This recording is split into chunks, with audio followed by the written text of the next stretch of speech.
height that is just above Falco's highest laser. Yep. And so what Falco wants to be doing is making sure that the lasers he is shooting are higher, able to intercept that height, because as Peach comes down with, say, like a forward air, you want to make sure that if your laser is too low, it just isn't kind of contesting that space. On the flip side, the other height that matters on Peach's end is these float heights. What kind of approach angle does she have? Yeah.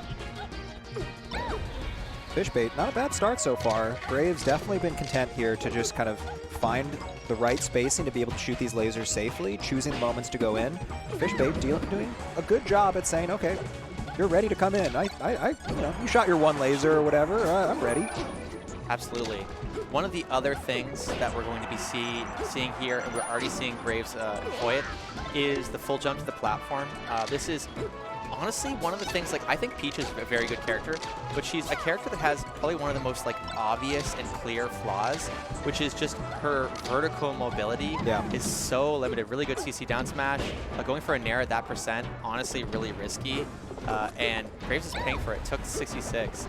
But yeah, this being able to retreat to the top platform. Falco has one of the quickest full jumps in the game, and Peach has just terrible vertical mobility. So we're going to see Graves use this top platform to his advantage, use it to kind of get in there and make Peach sort of struggle whenever possible. Yeah, and when you were talking about heights earlier, the first thing that came to mind was the Westball's Armada set, where Westball's was doing a really good job of just camping that top platform effectively, and then just got tired of it because it's Westball's. No jump, but, by the way. It's, you know, definitely a thing in this matchup of just using that top platform. And honestly, so far, not the way that I would have expected this to go at all. You know, Graves, a lot of Peaches in Washington, be able to play Vincessant, Blade-wise, people like that when they're able to come out to tournaments, and you know, maybe feeling a little bit of a Peach gap with Vincessant switching over to Box a little bit, and Blade-wise coming out to less tournaments, maybe not getting as much Peach practice as might be used to. I would say in general, Pacific Northwest, like you're saying, though, like not a region that is missing any floaties. No, not really, at all. really like that approach though from Graves, going for the laser jab. This is the kind of stuff I think you want to be doing as Falco, is kind of like being content with playing like the safe game. This is what I mean before, if you guys are just tuning in, I was talking about this in a different Peach Falco set, that like you kind of have to play really, really, really clean, and if you're able to do that, I think that should have been a Shine actually. That would have killed it. Looked like a Shine could have killed off the top there. Tried like, to extend just a little bit longer. If you're able to play really, really clean, you can play a lot of situations that are kind of like 70-30 Falco's favor, where Falco can kind of like control space really well. Falco can get kind of like decent, meaningful openings.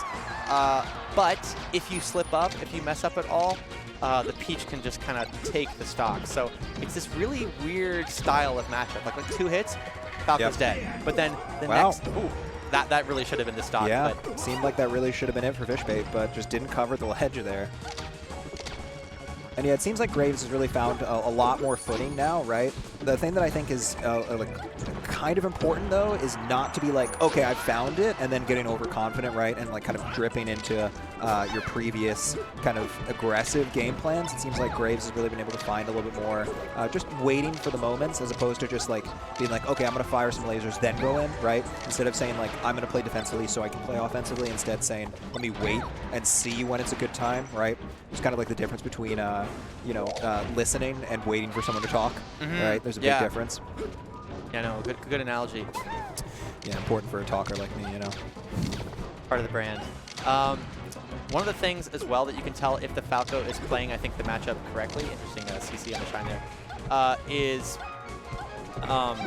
when they get a hit, they're kind of playing around like what I would call like the Luigi nair, which is sort of like you get hit and then you immediately get the counter hit. There. Yeah. So like, you know, like let's say Falco gets kind of a clean opening off of like an up tilt or something, not trying to like overcommit and get the next little chunk of percent, but instead trying to just play the positional advantage. That's 2 tournament winners in a row from Graves there. He is 3. able to do it. That's 3. Oh, the Arcadian ledge dash, though. All of a sudden, he's got this chance to close out the game here. This has been a really sloppy last stock here. Both players with opportunities to close it out. Oh, should have gone for the side beat to the platform. Let's see if the ledge, something's up with the ledge dashes here for Graves. You can see a little bit of a head shake, too. He knows. Could have been his game to come back, but still got some opportunities here. I would say that was actually a bit of a mistake from Graves. There was a recovery situation there where Falco had side B to the top platform.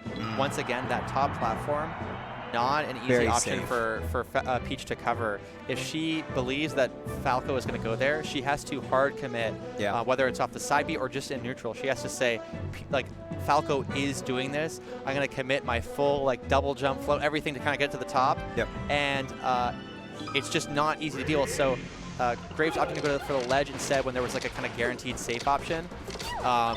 Ended up costing him the game. You know, we always take gambles. That is how it is.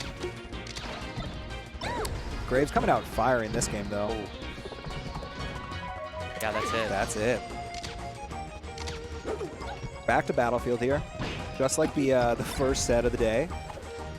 Got a Peach Falco going back to Battlefield game 2 after the Falco loses game 1. Graves looking a lot tighter this game, though. Just not really getting hit by a lot of these neutral interactions. Another big thing, too, like, is Graves, like, this is true in any floaty matchup, but, like, getting a kill at, like, 70 or whatever it is enormous. Like, so often you're going to be trying to get, like, a stock at, say, 120, 130, that kind of thing. Getting just a solid lead could be all Graves needs to kind of carry it throughout the rest of the game. Funny little turret up interaction there. Just trading. Not what Graves that was wanted the at stock all. exchange. This is what I mean by playing clean. Like, Graves makes one mistake and then dies for it. And so the more you're able to play kind of like to your game plan, the more you're able to play kind of cleanly, the more this looks like, what is Peach supposed to do? But if you make a couple mistakes, well, then suddenly Peach seems like this very, very powerful character that like barely needs an opening to really get a lot. It'll be really important here. Kind of who gets the next bit of advantage here. Could have a very close game, or it could be a situation for Graves where he's really struggling. This is that percentage that you're talking about now, right? Where it's really hard to find the kill moves unless you hit with a strong aerial.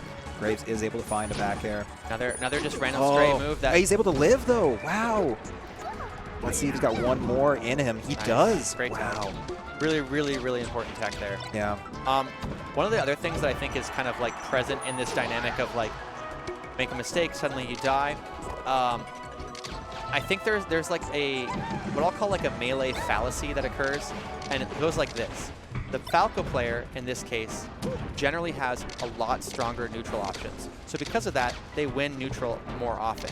But on the flip side, the Peach needs to win neutral less, but like can punish much more aggressively to get the stock. So what ends up happening, this is the fallacy part, is the Falcon player goes, I'm so much better than this guy, and I'm still losing. It sucks. When in reality, you're just playing the way the kind of matchup is supposed to play out, where like Falco has better tools and like has more advantageous neutral situations. So statistically, you will win more because like you just have the advantage more. But then Peach can hit a little bit harder, and it's easier to mess up as a spacey player. So you're going to see these like, oh, I make one mistake and I die. That's just how things go. But spacey players, myself included, go, I've been outplaying this guy this whole freaking game, and then I make one freaking mistake and like, oh, look, I get down smashed and I just die. You know, like this is ridiculous.